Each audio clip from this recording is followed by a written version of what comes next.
Hello everybody, Gisele Grenier here. Okay, you guys have asked me and asked me and asked me, and I'm finally going to do it. So I actually counted it, and I have my list here of what I'm going to do. 25 chromatic black variations using the extended palette. Now, I've got everything out here, except transparent red iron oxide and transparent yellow iron oxide. I've got all the colors here. Oh, and Quinacridone Violet I don't have here. I think I'm going to have to bring that out. I don't have that here. If I need it, I'll bring it out. So I've got the older stash of the DecoArt Traditions. I have to use these up because DecoArt changed to this tube format. So I've got these I'm going to use up. But I've got Phthalo Green Yellow, Phthalo Green Blue, Phthalo Blue, Cerulean Blue, Ultramarine Blue, Red Violet, Permanent Alizarin Crimson, Naphtha Red Light, Paranoid Orange, Hanty Yellow Medium, Hanty Yellow Light, Yellow Oxide, Raw Sienna, Burnt Umber, Raw Umber, and a whole pile of white. So let me give you a quick rehash about this. If you don't know what a limited palette is, if you don't know what my limited palette is, an extended palette, and you don't know about my methodology about how I'm going to explain the colors, I need you to go to the Facebook group and go through the color mixing course and challenge. It's going to explain everything on how you can mix thousands of colors with a very limited palette.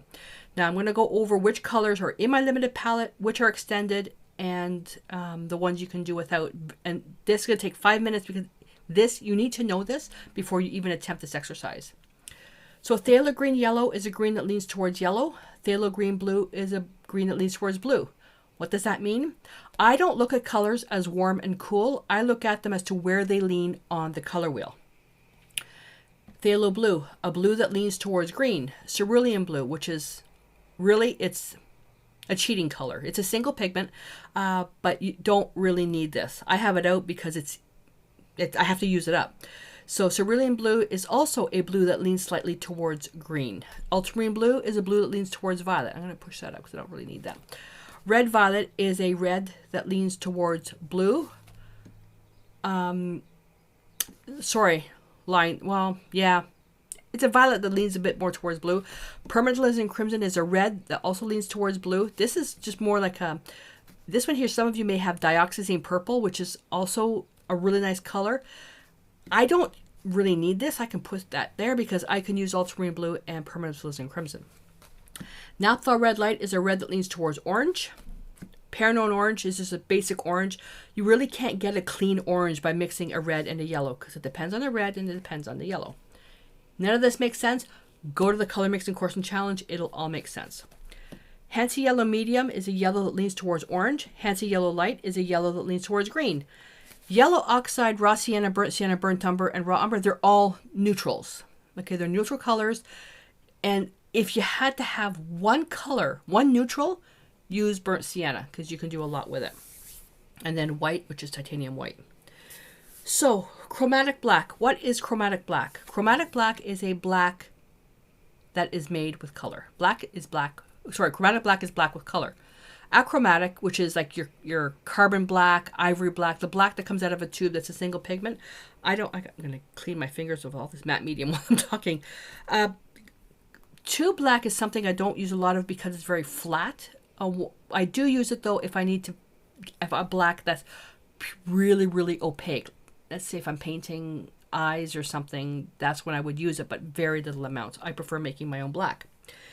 So what I'm going to do is I'm going to mix up the colors, and I'm not using a formal chart, so I'm going to put it on here, and I'm also going to add white to the mix so you can see the true underlying color.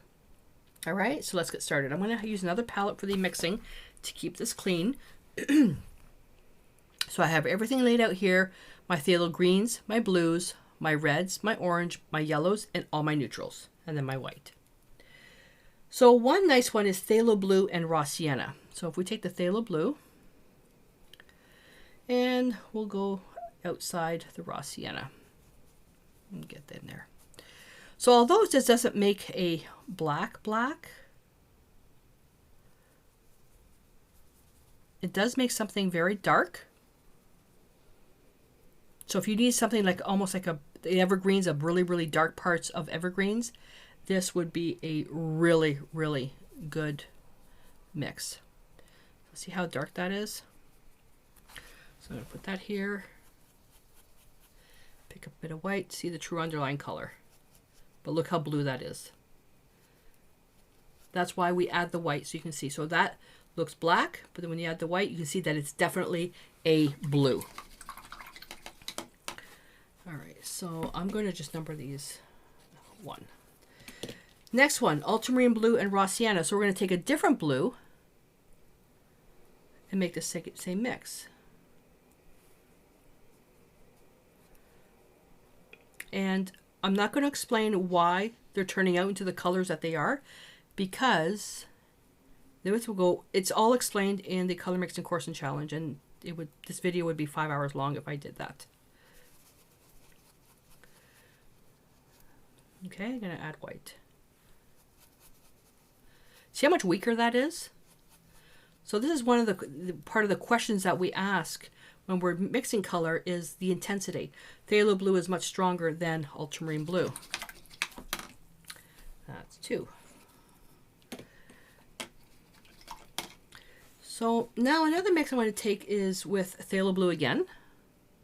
Phthalo Blue is a really good color for mixing chromatic black. Now I'm going to go and take my burnt umber. Where is it? Here. I'm going to start off, well, let's try equal parts, then I can always add more. That's the beauty about making chromatic black, or even color mixing in general, is that you can mix up the colors any way you want. You can make them lean more towards one side of the color wheel or the other side. Look how black that is. But we add white to see the true underlying color. Look how blue that is. Now, watch this.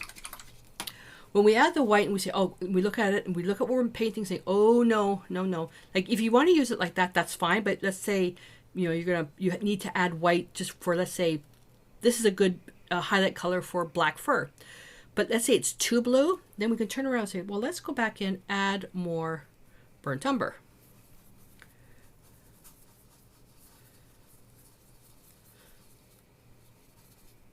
And let's go right here. Add white. There we go. Look how much softer that is. So far, you would have had to have bought 2, 4, 6, 8 colors pre-mixed if you wanted this variation.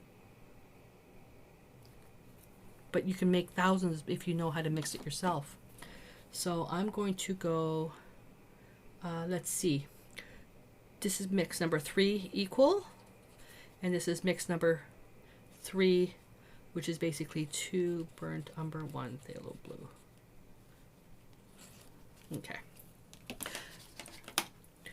Next. Oh, here's a mix. I don't use this one a lot. Because it's, well,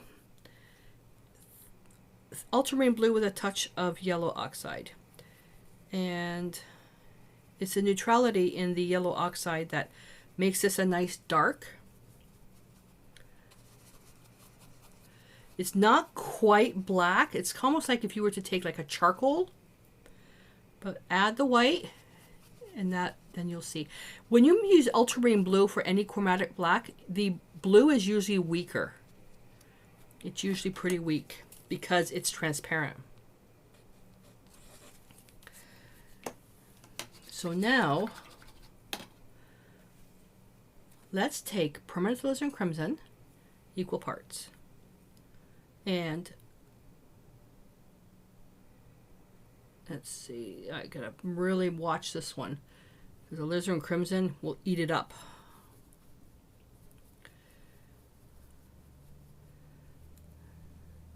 And it did.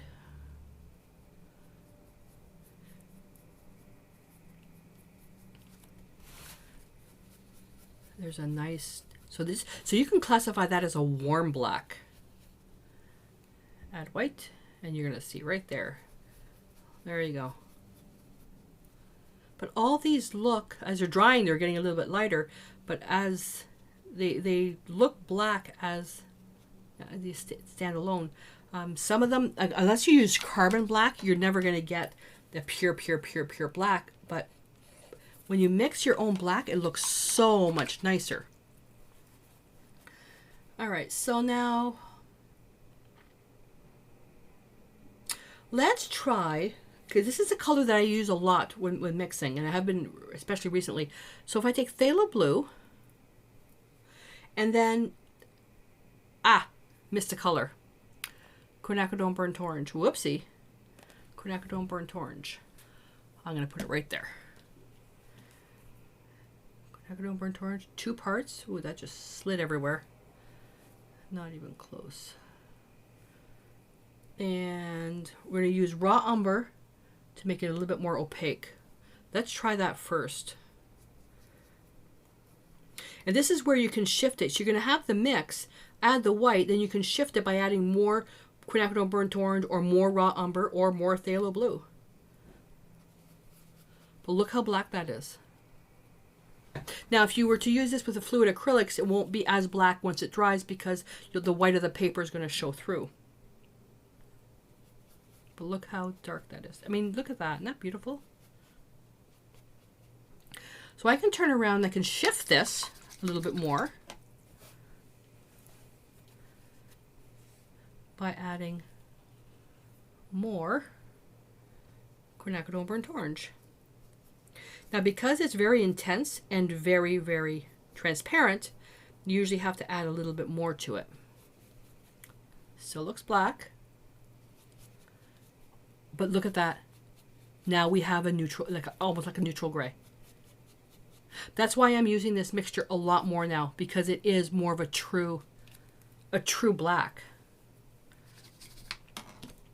So this is 6 more blue, and this is 6 more Quinacridone Burnt Orange. And I'm going to put a star because this is usually the mix that I'm using now. I'm going to show you what mix I was using before, which I'm not using as often right now. All right. What's next? A color that I forgot to bring out. Just dropped the tube of paint in there. This is not really paint that I forgot to bring out per se. I've replaced it with red violet. I'm using red violet instead, but it's Quinacridone Violet.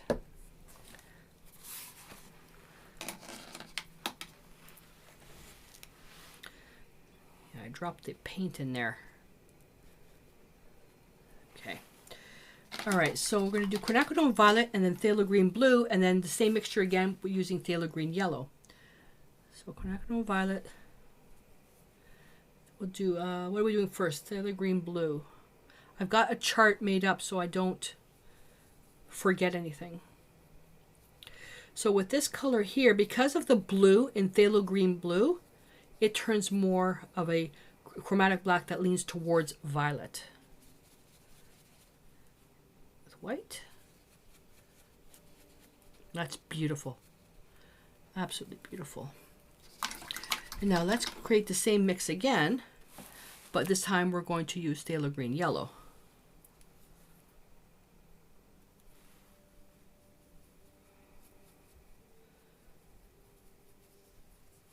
And again, when you shift these colors around, I'm just mixing them up. It depends on how, see, another more of a gray that leans slightly towards blue. When I'm mixing these, I could do this video again tomorrow and it'll be completely different because I'll be picking up more paint of one, more paint of another one. So you have to, when you understand the rationale of where the colors lean on the color wheel, it makes it so much easier to do. So that's 7, that's 8. All right, what do we have next? Now this one here, I don't use it a lot. I'm going to show it to you, but I don't use it a lot. Handsy Yellow Light, Phthalo Green Blue, and Cad Red Light. I mean, a Handsy, Naphtha Red Light.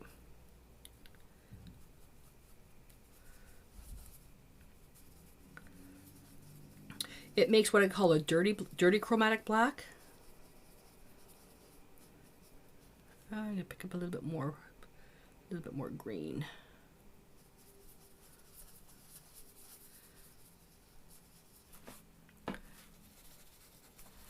Looks black on the surface, but when you add white to it. So by knowing these, painting highlights on fur becomes so easy. Painting highlights on trees, painting highlights on anything.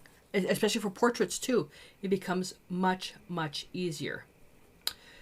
So why now, you know what?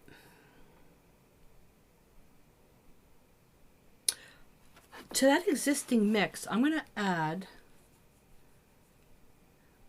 if I want to make that, let me think, hang on, I'm going to add a color to this. If I take a little bit of Phthalo Blue to that,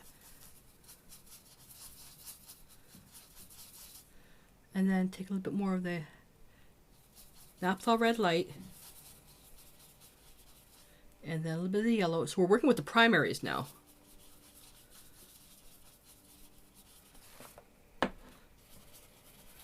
Okay, that at face value looks like a richer black. Yeah, look at that. So I just by adding a little bit of the Phthalo Blue instead.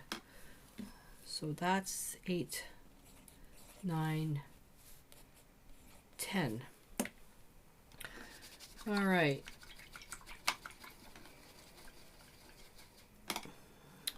Let's see.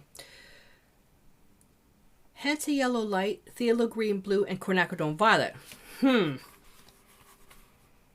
Well, we already made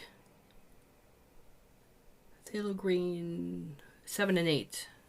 So that's this mixture here with the Quinacridone Violet and Phthalo Green.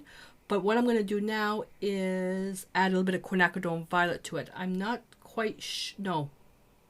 I'm going to add a bit of yellow to it, because yellow is opposite on the color wheel to violet. I have to make sure I get my notes straight here. So I had to yellow light. And let's see, we're working with Phthalo Green Blue and some Quinacridone Violet.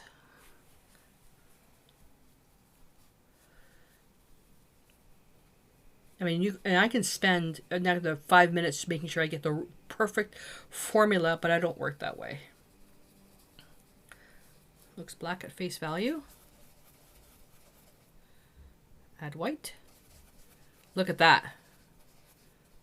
Look at that. So a big difference, eh? Big difference. Just by adding that the yellow, because it's opposite on the color wheel. So what if we did this mixture now and added yellow to it? I'm not even going to try to figure out which one it is on the palette. So I'm going to take this mixture and I'm going to add yellow to it. So this one here is 11, which is this mixture with yellow. And so I'm going to take Hansa Yellow Light, a touch of Phthalo Green Blue, some Phthalo Blue, and some Cad Red Light. Or I keep saying Cad Red Light, Naphtha Red Light. And I already added way too much red. So, but let's see. So I know that I added too much red. So what do I need to do? Well, go to the opposite of the color wheel to red, which is green. So I'm going to add a bit more green to that.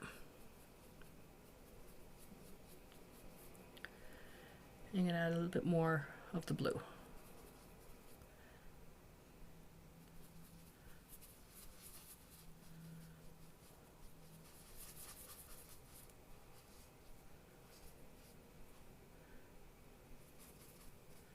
There we go. Naphtha Red Light's very strong. Yep, face value, it looks black. Add white. Okay, so you can see now I'm a bit heavy on the green. I'm a bit heavy on the green. So let's fix that up. Let's go with a bit more blue and a little bit more red. I've got white in here now, so I'm just going to go straight to the palette.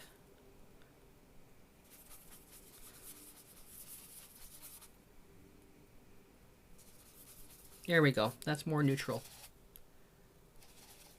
There we are. So see, by adding a bit more of the opposite colors, it brings it to where I want it to be. So that's 12. This is plus more white. More white, Naphtha Red Light, and Hansa Yellow Light. Okay. Well, now we're almost halfway. I'm going to flip my page. I've got them written down to make sure that I don't forget. I'm going to change the palette. And change my paper towel. All right, so next, Hansa Yellow Light, Ultramarine Blue, and Permanent Alizarin Crimson. Why? Well, Hansa Yellow Light and Ultramarine Blue will make some type of green. Not a very pretty green, but some type of green. And Permanent Alizarin Crimson is the deepest, strongest red when it comes to intensity. And it's opposite to green. So, Hansa Yellow Light, Ultramarine Blue, and Permanent Alizarin Crimson. I'll put that right there. I always start with equal parts and I adjust from there. So you see, Permanent Alizarin Crimson just obliterated the Ultramarine Blue. So I'm going to add another part of Ultramarine Blue and more Hansa Yellow Light. Still strong. Still strong. More blue, more yellow. There we go. It looks like a brown. It looks brown. Looks like a warm brown, actually. This looks like it could serve as a burnt umber or even a raw umber if you added a little bit more yellow to it. Okay, well, what happens if we... And I just came up with another bunch of two other mixes we could try, but we're not going to. We're going to stick to 25. If we take the same mixture, but this time use, let's say, red violet. Not as much. We already know what happens there. Oh yeah, we do need to add a lot more. Okay. Because we can also try Quinacridone Violet. We can try Quinacridone Magenta. Okay, this one is more on the... I can tell right now it's more on the green side. So I'm going to pick a little bit more... of the red violet. And white. There we go. See, just when you add a little speck of something else that you're supposed to, it just makes sense. So this is 13. This is 14. No, yeah, 14. Okay, yep. So now what I'm going to do is take these same mixtures, and instead of Hansa Yellow Light, I'm going to use Hansa Yellow Medium. Oh my god, I'm getting confused. Okay. Hansa Yellow Medium. Ultramarine Blue.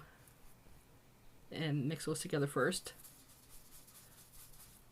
Let me just make a little bit more, because I'm going to take this mix and split it in half. Alright. So now I'm going to take Permanent Alizarin Crimson to this one here. Add it very slowly. Oh, shoot. Too much. Too much. I need more blue.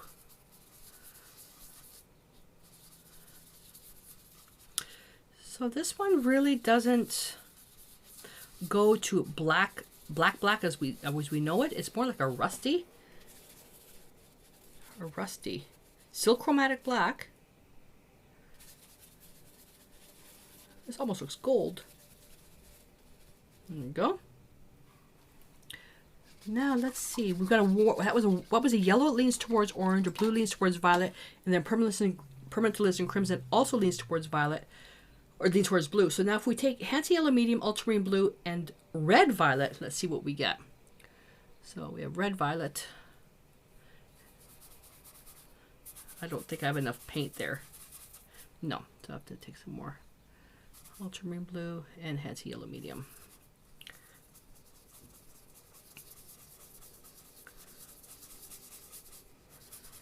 Let me put some more blue on there.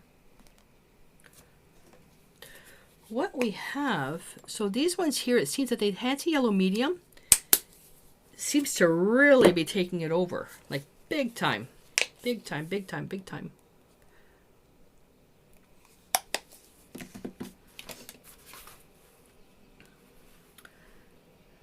Let's get some more yellow. Some more blue. So it makes the green. And with the red violet, it's going to stick towards that red, because red violet is a red that leans towards blue. Ultramarine blue is a blue that leans towards violet. And Handsy Yellow Medium is a yellow that leans towards orange. So all you're really doing is still sticking towards the blues, and you're just dulling it down. Face value still looks like a chromatic black. Then you add white. So it leans towards green. So if we wanted to fix that, well, what if we, not really fix it, but if we just added more red violet to that, add white. There we go. A bit more white to, a bit more red violet to that. So that's now the same mixture as here, but with Handsy Yellow Medium. So this is 15, and this is 16. All right. Let's see. Put that over there to dry. All right, what's next? My water is so dirty. And when you're doing color mixing, you really should be cleaning your water on a regular basis. Pear orange, Handsy Yellow, Naphthol Red Light, and Cerulean Blue. So this one you can do with Cerulean Blue, or you can take some white with Phthalo Blue. So Pear orange, Naphthol Red Light, mix those two together. We get a red that really leans towards orange. And then Cerulean Blue. Cerulean Blue is weak. It is weak. Holy cow. I'm going to end up using the whole thing. I'm going to do the same mixture with Phthalo Blue. So now we're going to have more than 25. Face value, it still looks dark. We add white. See that the reds are killing the Cerulean Blue. Okay, well, if that's the case, if we were to make our own by taking white and Phthalo Blue, which is much more intense, and we want to put a little bit of touch of green in there. Okay, a bit more white. So now we have our own little version of Cerulean Blue, and it's not the exact same. Just making it a speck darker. It's not exactly the same because what we've got, that's Cerulean Blue. Oh, well, I'd have to put some paint out there.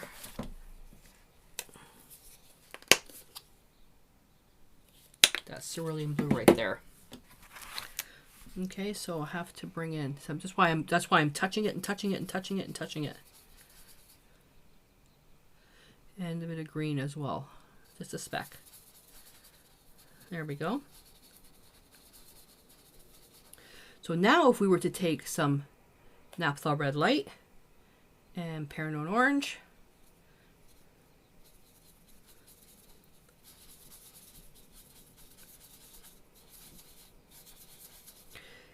And the blue is stronger now than the red. But it's not going to be a really, really dark color because we have the white that we took to make Cerulean Blue. To make our own mixture. Do you see that? So that's with Naphthol Red Light, Pear Orange, and Cerulean Blue. Naphthol Red Light, Pear Orange, and Phthalo Blue plus white. So huge difference just by choosing the right blue. Cerulean Blue is very weak, where Phthalo Blue is super powerful. So now we have 26. So this is 17, and this is, we'll call this 17A. This is Phthalo Blue, Naphthol Red Light, and Pear Orange. Phthalo Blue being the key. Okay, well, if it matters what the blue is, what if we did the same mixture but with Ultramarine Blue? So we took Ultramarine Blue, Naphthol Red Light, and Pear Orange. I was off camera, sorry. So this looks purple. This looks purple. I'm going to add a bit more orange to that.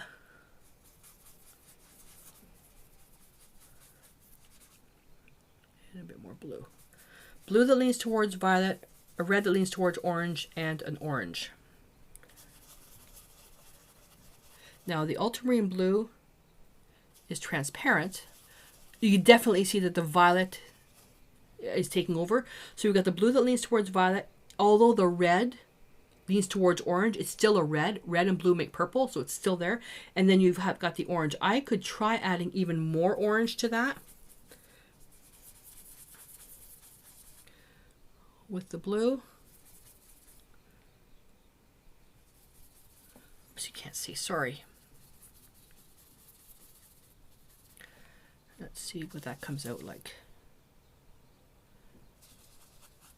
Yeah, just not as strong. So it looks like a warm black. You could even use this as face value as an alternative to even burnt umber. So see the difference by choosing the blue. So this is 17, this is 18. This is plus more ultramarine blue and plus more Paranone orange. Okay. Now, let's try some mixes with some of the neutrals. I'm going to change my paper towel. Burnt sienna and cerulean blue. Let's see what that turns out like. Well, burnt sienna is a color that I typically use with, I was using with my chromatic black, but I favor the other mixture that I was making with the Quinacridone burnt orange and the Quinacridone burnt orange, oh my god, which one? The Quinacridone burnt orange and the Umber and Phthalo green blue. What is that? That is, where's the asterisk? Number 6. Yeah. Phthalo green blue, Quinacridone burnt orange, and raw umber. That's what I'm going to be using from now on. The problem is that Quinacridone burnt orange is an unusual color to try to find. So, like transparent red iron oxide, Decor Art stopped making. So if they stop making Quinacridone burnt orange, then I'm going to be stuck again. So Decor Art, don't do that. All right, let's get our chart back. So burnt sienna and cerulean blue. Well, I'm going to start with equal parts and let's see what happens. The burnt sienna is taking over the cerulean blue. Cerulean blue is super weak. Super weak meaning it's not high in tinting strength. But you know what this gives me now? This looks like burnt umber.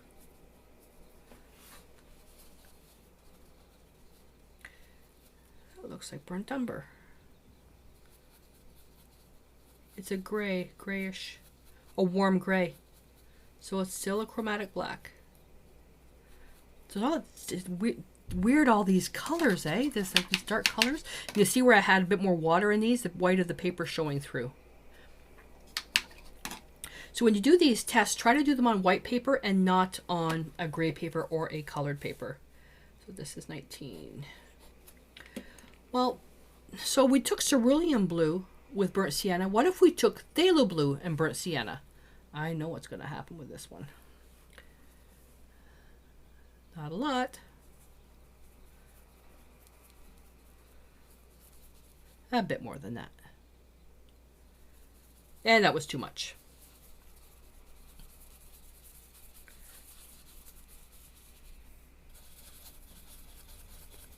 This is also another nice choice. Look at that.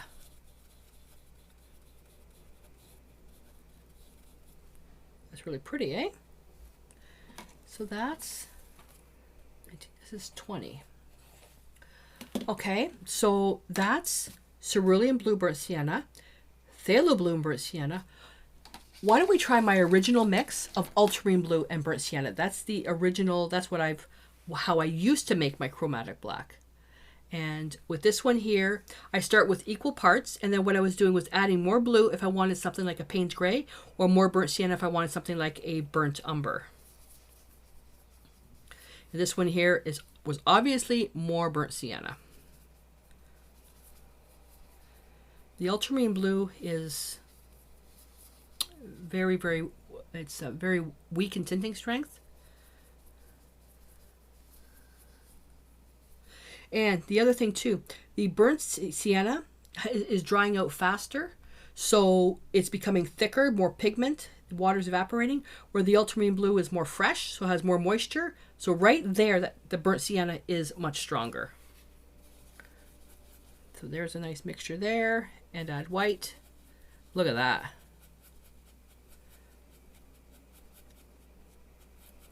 I find that I get more consistency with the phthalo green, quinacridone burnt orange mixture than with the ultramarine blue, because the ultramarine blue is, I keep having to play with the ratio, and I think I said that wrong. Phthalo green, quinacridone burnt orange, and raw umber. That's right, raw umber. Let's see, what else do we have? Oh, now let's take another chromatic black that we're almost done. Another chromatic black that I really like using, phthalo green and permanent alizarin crimson. We're going to take phthalo green blue and permanent alizarin crimson, roughly equal parts to get it started. And let's work with that, because then you can always shift it.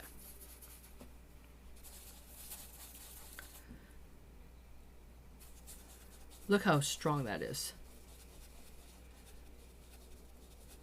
Look at that. But that looks black. I forgot to write the numbers down. 20, 20, 20, 21, 22.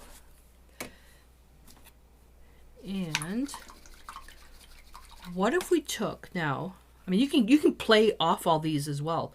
You can take this and say, okay, what if we add orange to it? Or if you add yellow to it? You can keep playing with these colors. What if we take phthalo blue and raw umber? Nope, that's not raw umber. Raw umber.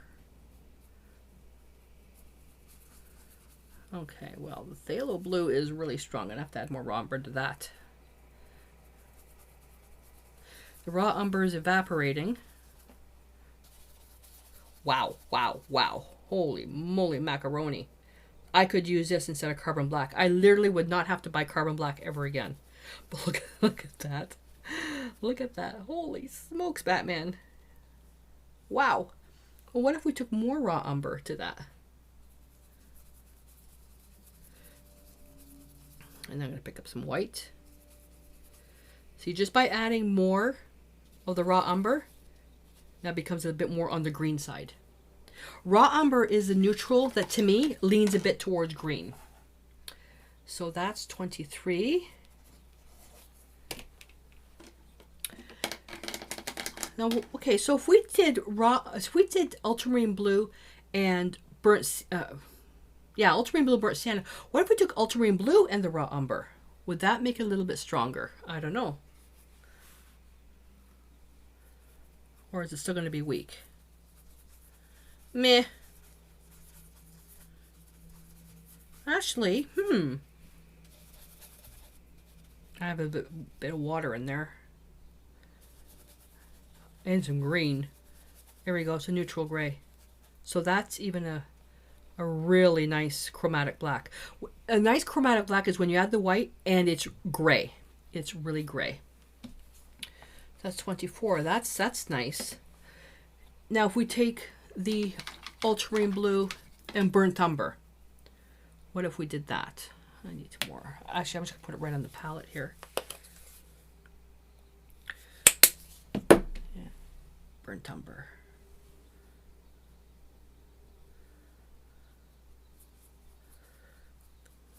All right. So that's equal parts. And add white.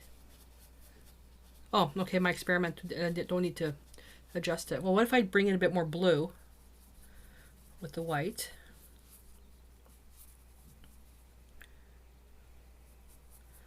So by adding a little bit more blue to it, you can shift it. There we go. All right, and there's our 25. This is plus ultramarine blue. So where's 21? So this is the ultramarine blue and burnt sienna, and then 23 is phthalo blue and raw umber. This is ultramarine blue and raw umber. And then this is ultramarine blue and burnt umber. So a big difference. So ultramarine blue with burnt sienna, phthalo blue with raw umber. Did I miss one? Did I do a ultramarine blue with raw umber? Ultramarine blue with raw umber. Ultramarine blue, burnt umber, raw umber, and burnt sienna. So these ones here we want to compare. These ones here. Gray. With the ultramarine blue, it is really nice as a gray. In the beginning, though, I want to compare with the ultramarine blue with the traditional chromatic black. Ultramarine blue and raw sienna number 2. This one here. So you see, the raw sienna is a bit too yellow to make a nice gray. So if you want an easy peasy chromatic black, ultramarine blue with either burnt sienna, burnt umber, or raw umber. With the burnt sienna, it's going to be a bit more red. With the burnt umber, it's a bit more orange. And the raw umber, it's a bit more green. That's it. So we have 25 variations of chromatic black. And in saying that, you could take this even further. You can take this even further. This is why you need to go through the color mixing course and challenge to understand where the colors sit on the color wheel, because you can turn around and say, well, you know what, Gisele, I really like this. It's a little bit too orange. So what can I do? If you want to make this more black, what could you do to that without adding black? So there's your pop quiz. Color number 15. Color number 15 is Handsy Yellow Medium, Ultramarine Blue, and Permanent Alizarin Crimson. Handsy Yellow Medium, Ultramarine Blue, and Permanent Alizarin Crimson. How can I make that more black? So that's your pop quiz. Let me know in the comments below, and then I will do a video making that mix based on the suggestions and see what we come up with. All right. So I'm going to rely on Michael Ann and Gail to remind me to do that video because I'll forget. All right. So hopefully this gave you an idea of the colors you can use, what you don't really need a lot of. You can tell from the palette, I didn't use a lot of phthalo green yellow, but I did really go big on the phthalo green blue, phthalo blue, ultramarine blue, the red violet, alizarin crimson, naphtha red light. Paranone orange I don't use a lot. I kind of like the Handsy Yellow Light myself, and then the neutrals. The raw umber I'm really starting to use a lot more of now. Instead of the burnt sienna for my chromatic black, but it's there. So as long as, but if you had to have one neutral, I still would say burnt sienna, because you can always make something similar to raw umber by mixing burnt sienna with something else. All right. But they're very inexpensive pigments, so you might as well have them, especially if you paint portraits of animals, or if you like painting nature, even people portraits, you need to have those colors anyways. All right. So okay, so you had your pop quiz question. That's number 1. Number 2, what's your favorite mixture for chromatic black? So you pause the video and look at this one. Pause the video and look at this one and let me know which number you like the best. So pop quiz number 1 is taking mixture number 15 and what should I do to make it more black? And then I will turn around and take your comments and make another video of that. Number 2 is which of the chromatic black mixtures is your favorite? And number 3 is, would you still choose to use a tube black, or would you prefer mixing your own chromatic black now that you know what all the possibilities are with a limited palette? Again, don't be fooled of all the colors I have here. I don't use all these colors. These are the colors that are in my extended palette, which means every color. It's still less than the 300 colors I used to use 15 years ago. So it is what it is. Alrighty, so hope you enjoyed this. Let me know in the comments below what you think. Also, if you're watching this on YouTube, go to the Facebook group, because that's where I'm doing all my engagement with everybody. And if you've done some color charts, do some examples of your chromatic black mixtures with the paints that you have, and post them in the comments below. I'd love to see the mixtures that you have, and then it'd be a fun experiment to try to color match your mixtures with my own paints and see what we can come up with. All right, so I'll leave you with that, and until I see you in the next lesson, stay inspired.